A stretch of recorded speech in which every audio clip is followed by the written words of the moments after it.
Good morning, student. Today we are going to start the new chapter, current electricity.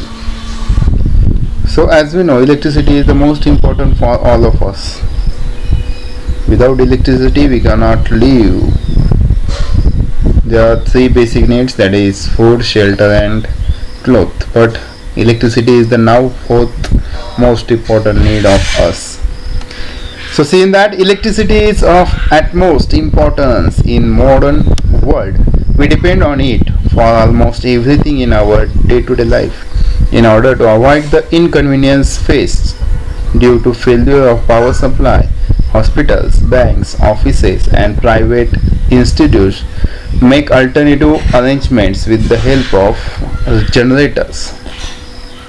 Electricity used for running electric furnaces, electric motors and several other instruments used in industry. आता हे सगळं आपल्याला माहिती आहे की प्रत्येक ठिकाणी electricity लागतेच. And for that the number of electrical devices are used. And if the electricity is due to some failure in a substation or station, the electricity, there is alternative ways are used, like by using a generator. Domestic appliances like fridge, electric oven, mixer, fans, washing machines, vacuum cleaner, roti maker, etc. have helped us by saving time and labor. आपल्याला माहिती आहे मशीनचा सगळ्यात महत्त्वाचा उपयोग आहे to save time and labour, म्हणजे कष्ट वाचवणे, लेबर म्हणजे कष्ट वाचवणे आणि वेळ वाचवणे. So these are the devices which we use in a daily purpose or daily life. All these devices cannot be run without electricity. Not only human beings but also some animals use electricity. For example, fishes such as eel use electricity to catch their prey and also for self-defense. काही प्राण्यांमध्ये जसं fish आहे ईल की त्यांच्यामध्ये electricity ही flow होत असते. They can give a shock to their prey म्हणजेच शिकार मारण्यासाठी, त्याचबरोबर सेल्फ डिफेन्ससाठी सुद्धा ते इलेक्ट्रिसिटीचा यूज करतात. The lightning that strikes the earth is an excellent example of natural flow of electricity. Lightning म्हणजेच विजांचा कडकडाट किंवा विजा पडणे. What if we could collect and store this electricity? आणि आपण माहिती आहे की आपण ही जी आकाशामधून एनर्जी इलेक्ट्रिसिटी जर ती स्टोअर करू शकलो तर आपल्याला त्याच्यापासून खूप मोठ्या प्रमाणात फायदा होऊ शकतो. As we know, we are now generating the electricity by using either hydraulic, that means in a dam, or in some other like wind energy, solar energy. We are converting it into a electric energy. पण आता हे सुद्धा प्रयत्न चालू आहे की ही जी lightning आहे ती सुद्धा जर कलेक्ट करता आली, स्टोअर करता आली तर त्याच्यापासून सुद्धा खूप फायदा होऊ शकतो. You must have seen a waterfall. Which way does the water flow? आता आपण वॉटर फ्लो म्हणजे धबधबे माहिती आहे की जे आहेत ते ग्राउंडकडे म्हणजे हाय प्लेस पासून ते लोअर प्लेस पर्यंत हे फ्लो होत असतात आणि तिथे जर टर्बाईन वगैरे लावले तर आपण त्याच्यापासून इलेक्ट्रिसिटी तयार करतो. For the generation of electricity, water is released from a dam at a higher level and because of gravity it falls to a lower level. Thus, as we know, the direction of flow of water between 2 points depend on the level of the 2 points. हे आपल्याला माहिती आहे की जर पाणी हे खाली असेल, समतल असेल तर ते काय फ्लो होऊ शकत नाही. आणि जर पाणी फ्लो झालं नाही याचा अर्थ त्याच्यामध्ये जर कायनेटिक एनर्जी नसेल. याच्या अगोदरच आपण law of conservation of energy पाहिलं, आठवते? Energy can neither be created nor destroyed though it can be converted from one form to another. तर एनर्जी फक्त कन्वर्ट करता येते, ती काय क्रिएट किंवा डिस्ट्रॉय करता येत नाही. मग ही क्रिएट करण्यासाठी ती आपल्याला ट्रान्सफॉर्म करण्यासाठी आपल्याकडे कोणतं तरी एनर्जी फॉर्म हवा आहे. मग जे वॉटर डॅममध्ये स्टोअर केलेलं आहे त्याच्यापासून आपण कायनेटिक एनर्जी मिळवतो आणि त्या कायनेटिक एनर्जीच्या साहाय्याने टर्बाईनमध्ये आपण इलेक्ट्रिसिटी जनरेट करू शकतो. पण त्यासाठी काय हवं आहे? Water must be at higher level आणि ते फ्लो होणं गरजेचं आहे. ओके, मग तोच महत्त्वाचा पॉईंट आहे. That means the difference between the 2 points which is called as potential difference. हेच आपल्याला पाहायचं आहे, potential and potential difference is our next point, potential and potential difference. So see here there are some equipment, 2 plastic bottles, rubber tube and clamp water. Setup pa kasa hai? Set up the experiment as shown in the figure, then remove the clamp from the rubber tube. Note your observation, answer the following question. Okay. या ठिकाणी दोन setup दिसतात, sorry एक setup आहे की याच्यामध्ये 2 plastic bottle आहेत. एक जी बॉटल आहे ती समवॉट काही हाईटवर ठेवलेली आहे आणि दुसरी खाली आहे. इथे क्लॅम्प म्हणजे चिमटा आहे. जो रबर ट्यूब आहे त्याच्यातला पाण्याचा फ्लो चालू करण्यासाठी किंवा स्टॉप करण्यासाठी हा क्लॅम्प युजफुल आहे. When we remove this clamp what will happen? हा क्लॅम्प काढून टाकला, काय झालंय पहा, इथे पाण्याची लेवल पहा, आता इकडे काय झालंय, that means water flow downward and come to second bottle. या पाणी जे आहे या फर्स्ट बॉटलमधून खाली आलं आणि हळूहळू ते दुसऱ्या बॉटलमध्ये फिल झालं. मग आता सेकंड पोझिशनला दिसतंय की याची लेवल आणि याची लेवल आता नियरली इक्वल झाली. आता या ठिकाणी हे फ्लो होऊ शकत नाही, कारण पाणी जे आता या लेवलच्या वरती जाऊ शकत नाही, बरोबर ना. याची लेवल मॅच झाल्यानंतर ते पाणी का फ्लो होणार नाही. What happens when the clamp is remove? काय झालं क्लॅम्प काढल्यावर? Water is flow from higher level to lower level, म्हणजे वरतून खाली पाणी वाहायला लागलं. Second, does the water stop flowing and why? Yes, पाणी थांबलंय पहा, आता इथे स्टॉप झालेलं आहे. का थांबलं? Because the level of 2 bottle are nearly equal. आता या दोघांची वॉटर लेवल सारखी झाली. आता हा वरती आहे आणि हा खाली आहे. खालच्याची आता एवढी वरती नाही जाणार ना, त्याच्या अर्थ ती खाली स्टॉप झाली. What will you do to keep the water flowing for longer duration? तुम्हाला हे पाणी जर वाहत राहण्यासाठी तुम्ही काय करायला हवं? काय सोपं आहे, फक्त ही जी बॉटल आहे फर्स्ट बॉटल तिची हाईट आणखीन वाढवायची आणि ही जी वॉटर लेवल आहे ती ऑटोमॅटिक काय होणार, याच्यापेक्षा वरती जाणार आणि पाणी फ्लो व्हायला लागेल. समजलं? So simple. Just like water, the flow of electricity charge between 2 points depends on kind of electric level at those point. जसं पाणी वाहतं आणि पाणी वाहण्यासाठी महत्त्वाची गोष्ट आहे की पाण्याची लेवल जी खालीवर हवी, एक जी आहे ती हायर लेवल हवी, दुसरी आहे ती लोअर लेवल हवी. याच पद्धतीने इलेक्ट्रिसिटी फ्लो होण्यासाठी सुद्धा एक जो आहे तो हायर इलेक्ट्रिसिटी पॉईंट असावा आणि दुसरा जो आहे तो lower. This level is called electric potential. यालाच इलेक्ट्रिक पोटेन्शियल म्हणतो, जो डिफरन्स आपल्याला दिसतो दोघांमध्ये. A positive charge flows from a point of higher potential to a point of lower potential. Always potential difference म्हणजे तर काय, तर विद्युत धारा म्हणजेच इलेक्ट्रिसिटी तयार होण्यासाठी महत्त्वाची गोष्ट आहे की एक जो आहे तो हायर पोटेन्शियलला हवा, म्हणजे जास्त विद्युत विभव असावा, हाय पोटेन्शियल असावं, आणि दुसरा आहे तो कमी. दोन्हीचं सेम असेल तरी फ्लो होणार नाही, दोन्हीचा खूपच कमी असेल तरी फ्लो होणार नाही, एकाचा जास्त आणि दुसऱ्याचा कमी हवा. So positive charge flows from a point of higher potential to a point of lower potential. Next, we have seen earlier that electricity flowed due to conduction of negatively charged electrons. आता electricity का flow होती हा सगळ्यात महत्त्वाचा प्रश्न आहे. It is due to conduction of negatively charge electron. Electron जे आहेत ते निगेटिव्ह चार्ज असतात आणि त्याच्यामुळे ते पॉझिटिव्ह चार्जला फ्लो करण्यासाठी रिस्पॉन्सिबल असतात. Electron flow from the point of lower potential to a point of higher potential. या दोन वाक्यामधला अंतर समजून घ्या. पहिलं वाक्य होतं a positive charge flow from point of higher potential to point of lower potential. बरोबर, पॉझिटिव्ह चार्ज कुठून कुठे जातोय, higher potential to lower potential. आता दुसरी लाईन सगळ्यात महत्त्वाची, electrons flow from point of lower potential to point of higher potential. याचा अर्थ पॉझिटिव्ह आणि निगेटिव्ह हे दोन्ही अपोजिट चार्ज आहे, त्याच्यामुळे यांची डायरेक्शन सुद्धा अपोजिट असणार. जर पॉझिटिव्ह चार्ज हा हायर कडून लोअर कडे जात असेल तर ऑटोमॅटिकली इलेक्ट्रॉन हे लोअर कडून हायर कडे जाणार. अट्रॅक्शन व्हायला हवं, इलेक्ट्रॉन प्रोटॉन फ्लो व्हायला हवेत, तर कसे होतात, तर जे पॉझिटिव्ह चार्ज आहेत ते हायर पोटेन्शियल कडून लोअर कडे जातात, तर जे निगेटिव्हली चार्ज इलेक्ट्रॉन आहे ते लोअर पोटेन्शियल कडून हायर. हे दोन लाईन्स महत्त्वाच्या आहेत, ते व्यवस्थित लिहून ठेवा. नेक्स्ट पहा, a lightning strike is the flow of electron from point of lower potential on the cloud to the point of higher potential on the earth. कायम इलेक्ट्रॉन कुठून कुठे फ्लो होतात हे कन्फ्यूज व्हायचंच नाही. Electron flow from lower potential to higher. ज्यावेळेस आकाशामध्ये वीज चमकते ती वीज पडते का तर वरती असतं लोअर पोटेन्शियल आणि जमिनीकडे हायर पोटेन्शियल. त्यामुळे इलेक्ट्रॉन हे पॉझिटिव्हकडे म्हणजे हायर पोटेन्शियलकडे अट्रॅक्ट होतात. पॉझिटिव्ह कुठे आहेत तर खाली आहे, अर्थकडे आहे, म्हणून ते डाऊनवर्डने येतात. We shall study the definition of electric potential in higher standard. याच्याबद्दल आणखीन पुढे शिकायला भेटेल. The difference between the values of potential at point A and B is called the potential difference between them. आता इथे डायग्राम मध्ये आपल्याला दिसतंय ए आणि बी दाखवलेले आहेत. ए आणि बी मध्ये ए हा हायर पोटेन्शियल दाखवलाय आणि बी हा लोअर पोटेन्शियल. आता हे कशावरून तर पॉझिटिव्ह चार्ज कुणाकडे ए कडे, म्हणून तो हायर इलेक्ट्रिक पोटेन्शियल आहे. निगेटिव्ह कुणाकडे, निगेटिव्ह म्हणजे खूप कमी.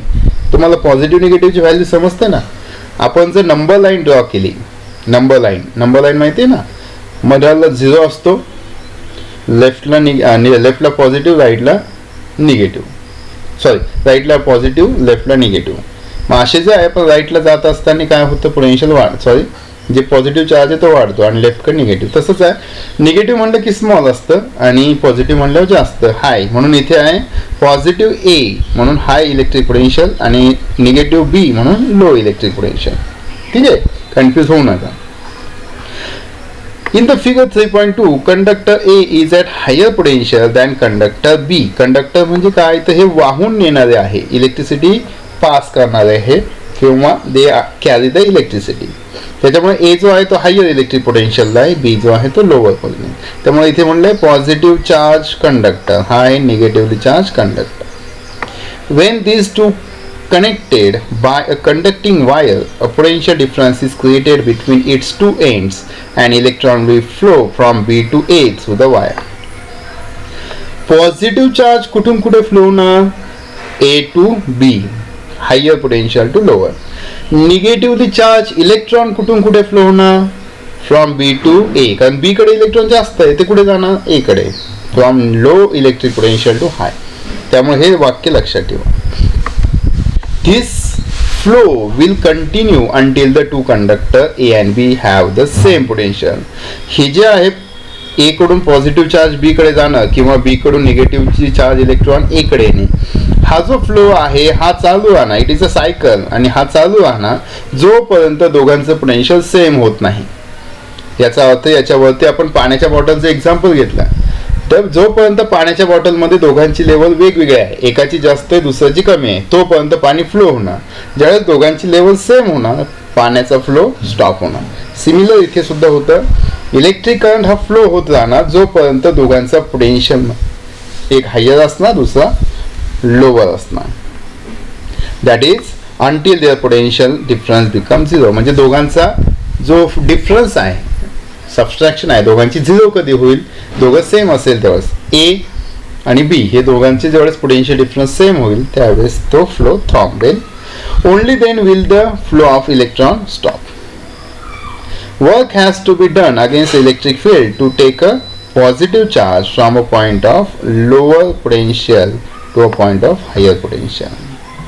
तर पोटेन्शियल डिफरन्स म्हणजे काय पाहिलं आपण, तर potential difference means what, the one point is at higher potential and another is at lower potential and electricity can flow from higher to lower and the difference between them is called as potential difference. महत्त्वाचं आहे की electricity flow होण्यासाठी potential difference असणं गरजेचं आहे, एक higher आणि दुसरा लोअर. अदरवाईज दोन्हीही सेम असेल तर इलेक्ट्रिक पोटेन्शियल किंवा पोटेन्शियल डिफरन्स तयार झाला नाही तर इलेक्ट्रिसिटी तयार होणार नाही.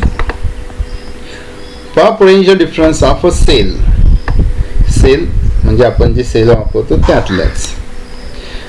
द डिफरन्स, आता सेल म्हटल्यानंतर आपण नीट ऑब्झर्व करा, आपण जे मोबाईलमध्ये टाकलेली बॅटरी असेल किंवा रिमोटचे सेल असेल ते जर पाहिलंय तर त्याला एका बाजूला पॉझिटिव्ह दुसऱ्याला निगेटिव्ह लिहिलेलं असतं. पॉझिटिव्ह निगेटिव्ह म्हणजे काय तर एक आहे हायर पोटेन्शियल लेवल, दुसरं आहे निगेटिव्ह लोअर पोटेन्शियल लेवल. जोपर्यंत त्याच्यात पोटेन्शियल डिफरन्स आहे तोपर्यंत इलेक्ट्रिक करंट फ्लो होणार, इलेक्ट्रिसिटी तयार झालेली दिसून येणार. The difference in a potential between the positive and negative terminals of a cell is the potential difference of that. आता त्या सेलचाच फक्त पोटेन्शियल डिफरन्सचा विचार घेतला तर difference between potential of positive and negative terminal, positive टर्मिनलचा पोटेन्शियल आणि निगेटिव्हचा या दोघांमधला जो डिफरन्स आहे त्याला म्हणतात potential difference of that cell. This potential difference is caused by chemical reaction occurring inside the cell. आता त्या सेलमध्ये इलेक्ट्रिसिटी का तयार झाली किंवा पोटेन्शियल डिफरन्स का आहे? It just because there is a difference between the potential. मग एक जो आहे तो हायर पोटेन्शियलवर आणि दुसरा जो आहे तो lower पोटेन्शियलवर.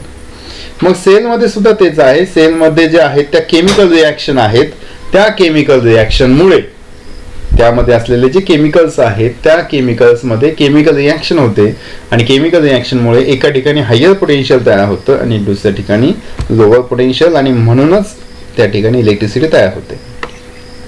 The potential difference sets the electron in a motion and result in a flow of electricity through a conducting wire connected to the two ends of cell. मग इलेक्ट्रिसिटी का तयार झाली? Just because of chemical reaction happen inside the cell. त्या सेलमध्ये chemical reaction होते. एक जो terminal आहे तिथे पोटेन्शियल डिफरन्स तयार होतं म्हणजे इलेक्ट्रॉन्स जास्त जमा होतात. एका ठिकाणी इलेक्ट्रॉन जमा होतात आणि तिथे पोटेन्शियल डिफरन्स कमी होतं, दुसरीकडे कमी असतात, तिथे पोटेन्शियल डिफरन्स जास्त असतं. And electron can flow from lower potential to higher potential and causes a carrying a current or produces current. तिथे त्या केमिकल रिॲक्शनमध्ये इलेक्ट्रिक करंट तयार झालेला दिसतो. The amount of work done to carry a unit positive charge from point A to a point B is called the electric potential difference between the two points.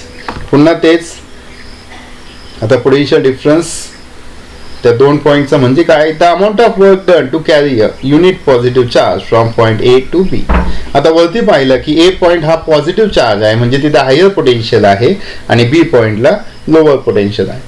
मग ज्यावेळेस electricity तयार होते just because of flow of electron from lower to higher electron flow होतात. मग ते electron flow होतात म्हणजे ते काय करतात? आपली जागा बदलतात. कशामुळे? ड्यू टू फोर्समुळे, पोटेन्शियल फोर्स किंवा पोटेन्शियलमुळे. मग हा जो फोर्स आहे त्याच्यामुळे हे होत असतं म्हणजे तिथे काय झालं? Work done. फोर्स आणि जर डिस्प्लेसमेंट आलं याचा अर्थ वर्क डन. म्हणून म्हणलं the amount of work done to carry a unit positive charge from point A to point B is called the electric potential difference between the two points and it is calculated by the formula potential difference between two points is equal to work upon total charge transfer, that is V is equal to W upon Q. Q म्हणजे charge positive असू किंवा negative त्याला म्हणतात charge. आता V ला symbol आहे potential difference, capital V आहे लक्षात ठेवा. पोटेन्शियल डिफरन्स स्मॉल v घेतला तर व्हेलॉसिटी, कॅपिटल V घेतला तर पोटेन्शियल डिफरन्स. मग पोटेन्शियल डिफरन्ससाठी सिम्बॉल आहे कॅपिटल V, वर्कसाठी आहे W आणि चार्जसाठी आहे Q. युनिट पहा, पोटेन्शियल डिफरन्सचं युनिट आहे व्होल्ट. V म्हणजेच व्होल्ट, सोपं आहे. युनिट आहे व्होल्ट आहे, त्याचा सिम्बॉल पण व्होल्ट आहे V. आणि वर्कचं आहे जूल, ते माहितीच आहे. आणि चार्जचं आहे कुलम. कॅपिटल C म्हणजे कुलम, चार्जचं युनिट आहे coulomb. The unit of potential difference in SI is volt. लक्षात ठेवा, पोटेन्शियल डिफरन्स आहे व्होल्ट किंवा आपण साध्या भाषेत त्याला व्होल्टेज. जनरली हा शब्द घरी वापरतो आपण की आज व्होल्टेज कमी आहे. लाईट का कमी दिसते? बिकॉज व्होल्टेज असं आपण म्हणतो ना. म्हणजे पोटेन्शियल डिफरन्स कमी झालं, इलेक्ट्रिक करंट कमी पोहोचणार आणि त्यामुळे त्याला आपण म्हणतो व्होल्टेज. इथे पहा फ्री इलेक्ट्रॉन्स. हा फ्री इलेक्ट्रॉन म्हणजे तरी काय? तर आपण प्लास्टिक आणि कॉपर हे दोन एक्झाम्पल घेऊ. प्लास्टिक आणि copper. Which is good conductor of electricity? सांगा, कशातून इलेक्ट्रिसिटी सहजासहजी वाहू शकते? राईट, कॉपर मधून. Why? Because in copper free electrons are present. मुक्त electron, free electron.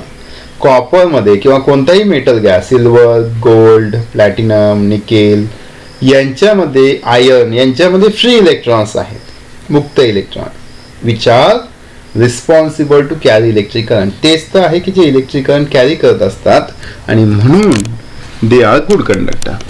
While in case of plastic, rubber or wood, there is no free electrons are available. त्यांच्यामध्ये free electrons नाही म्हणून ते bad conductor. तर पहा इथे free electron म्हणजे काय? इथे सिंगल ॲटम दाखवलेला आहे. सेंट्रलला न्यूक्लियस असतो आणि सराउंडिंगला ऑर्बिटमध्ये इलेक्ट्रॉन्स रिव्हॉल्व होत असतात. मग यांच्या लास्ट ऑर्बिटमध्ये इलेक्ट्रॉन जे आहेत ते फ्री असतात. इथे दाखवलेले हे इलेक्ट्रॉन्स एका ॲटम मधून दुसऱ्यातून तिसऱ्यात या पद्धतीने हे ट्रान्सफर होत राहतात आणि तेच कारण आहे की कॉपर, सिल्वर किंवा मेटल आहे ते इलेक्ट्रिसिटी कॅरी करतात. का? कारण इलेक्ट्रॉन पहा इथे दिसतंय, इलेक्ट्रॉन इथून इकडे गेला, इकडून इकडे गेला. दॅट मीन्स दे कॅन, हा इलेक्ट्रॉन इकडे गेला सेकंड ॲटम मध्ये, सेकंड मधून थर्ड मध्ये गेला, पुन्हा थर्ड मधून सेकंड मध्ये आला, सेकंड मधून फर्स्ट मध्ये. दॅट मीन्स इलेक्ट्रॉन हा ट्रान्सफर, आणि हेच कारण आहे की ते इलेक्ट्रॉन इलेक्ट्रिसिटी कॅरी करतात. इथे free electrons move freely from atom to atom. इथून जातात this one to second, this second to third, fourth, fifth, sixth, seven, 8. Electrons are jump from one atom to another, third. या पद्धतीने हे transfer होत जातात. आपण जे म्हणतो ना की metals are good conductor of electricity because of free electron. त्यांच्यामध्ये फ्री इलेक्ट्रॉन असतात त्यामुळे. ठीक आहे. इथे पहा डू यू नो यासाठी महत्वाचं आहे की याच्यावरती क्वेश्चन विचारले जातात. The very small values of potential difference are expressed in a following units. हे लक्षात ठेवा. 1 million volt is nothing but 10⁻³ volt. 1 millivolt is nothing but 10⁻³ volt. And 1 microvolt is nothing but 10⁻⁶ volt. Unit आहे कन्वर्जनचे लागतात ते. हे झालं small. पण large value सुद्धा आहे जे इंडस्ट्रीमध्ये वापरतात, दॅट इज किलो व्होल्ट. आता किलो तर आपल्याला माहिती आहे 1000, मग इथे सुद्धा 1000 म्हणजेच 10⁻³ volt. And 1 megavolt, MV megavolt, ते म्हणजे 10⁻⁶ volt. Milli, micro, kilo, mega लक्षात ठेवा. नेक्स्ट फ्री इलेक्ट्रॉन जे आता डायग्राम पाहिले आपण ती पहा, त्याच्या संदर्भात आहे. Every atom of a metallic conductors has one or more outermost electrons which are very weakly bound to the nucleus. Bound म्हणजे चिकटलेले. तर जे मेटल्स आहेत त्या मेटलच्या ॲटम मध्ये जे लास्ट सेल मध्ये इलेक्ट्रॉन आहे त्याला आपण व्हॅलन्स इलेक्ट्रॉन म्हणतो. हे इलेक्ट्रॉन लूजली बाउंड असतात, म्हणजे एकदम हलवा किंवा वीकली बाउंड असतात, की ज्यामुळे ते सहजासहजी एका ॲटम मधून दुसऱ्यातून तिसऱ्यात जाऊ शकतात. आपण जनरली पिरियडिक क्लासिफिकेशन मध्ये पाहिलं किंवा आपण याच्या अगोदर हे पाहिलं 8th स्टँडर्ड मध्ये की atom have a tendency, metal atom have a tendency to lose electron. ते इलेक्ट्रॉन जातात, लूज होत असतात कारण ते वीकली बाउंड असतात त्यामुळे. म्हणून तर इथे सुद्धा ॲटम एकातून दुसऱ्यात इलेक्ट्रॉन हे ट्रान्सफर करू शकतात. These are called free electrons आणि यालाच म्हणतात free electrons. As shown in figure 3.3 वरती पाहिली. These electrons can easily move from one part of a conductor to its another part. The negative charge of the electron also get transferred as a result of this motion, and the free electrons in a conductor are the carriers of negative charge. मग metal मध्ये हे free electrons responsible आहे की electricity carry करतात. आधीच पाहिलं आपण की electrons, negatively charge electrons move from lower potential to higher, की ज्यामुळे इलेक्ट्रिक करंट फ्लो होत असतो. इथे सुद्धा तेच आहे. हे फ्री इलेक्ट्रॉन्स आहे की जे मेटलमध्ये मूव्ह होत असतात, की ज्यामुळे इलेक्ट्रिक करंट मूव्ह होतो. कशा पद्धतीने तर ते पहा. करंट फ्लोईंग थ्रू वायर कशी फ्लो होतात तर इथे एक डायग्राम दाखवलेलं आहे. त्या डायग्रामचं नीट ऑब्झर्व करा. In a diagram there is a random motion of electron in a wire. इथे जे वायर आहे, वायर म्हणजे कॉपरचा तुकडा घेतला असं समजा, कॉपर, सिल्वर, कोणती वायर घ्या, ॲल्युमिनियम. ही मेटल वायर आहे आणि याच्यामध्ये फ्री इलेक्ट्रॉन्स आहेत. हे फ्री इलेक्ट्रॉनची डायरेक्शन पहा, कोणत्याही डायरेक्शनला, रॅन्डम म्हणजे यादृच्छिक, कोणत्याही दिशेला ते मूव्ह होत आहेत. काही राईटला आहे, काही लेफ्टला आहे, काही अप आहे, काही डाऊन आहे. बट आता पुन्हा हा प्रश्न आला, Newton's first law of motion आठवतोय का पहा. What is Newton's first law of motion? Object remain stationary or in a motion until external unbalanced force acts on it.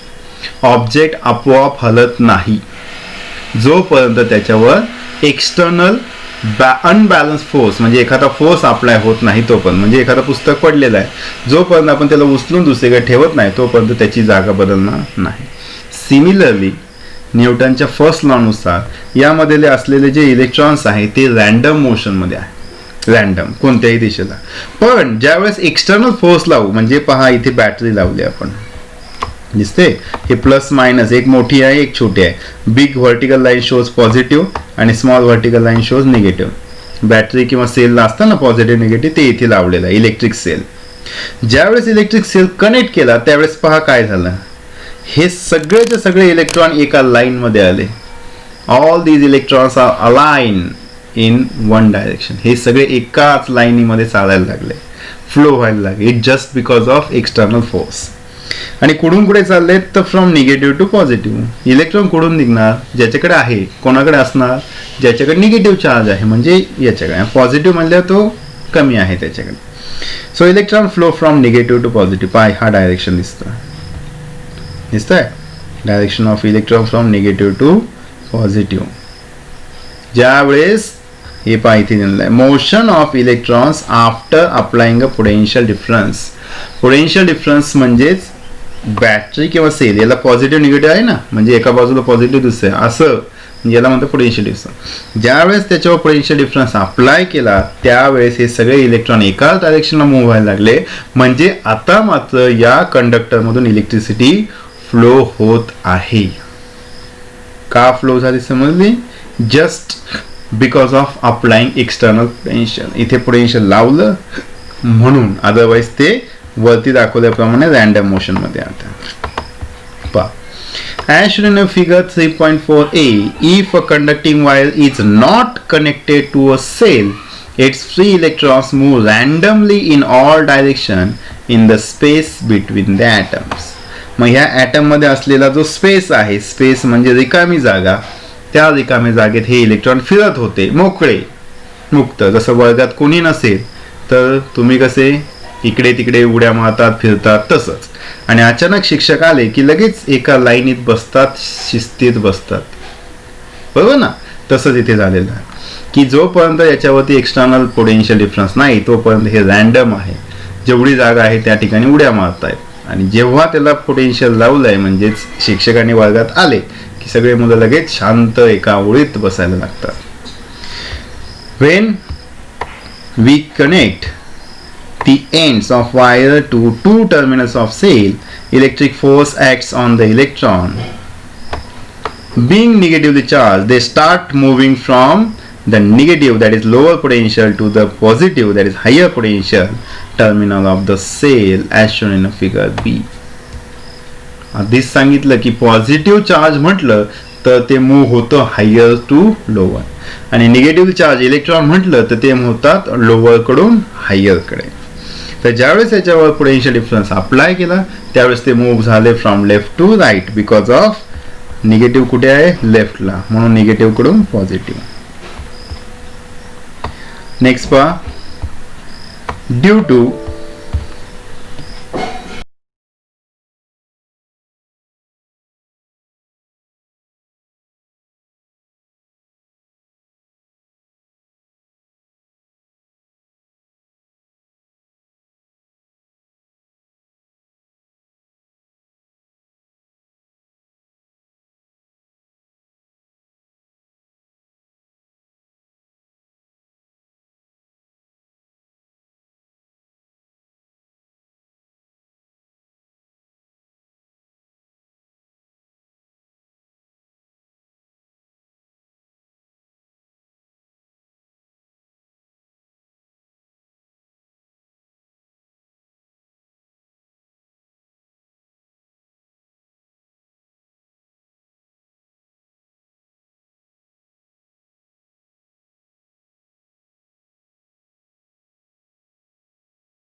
इथे पहा Due to the flow of these electrons, current start flow through the wire. This motion of electron is irregular, but there is a definite non-zero value of the average velocity. म्हणजेच free electrons हे ज्यावेळेस potential difference त्याच्यावर apply केलं जाईल त्यावेळेसच ते flow मध्ये येतात आणि electrons are flow from lower potential to higher. व्यवस्थित नोट्स तयार करा. काही अडचण आली तर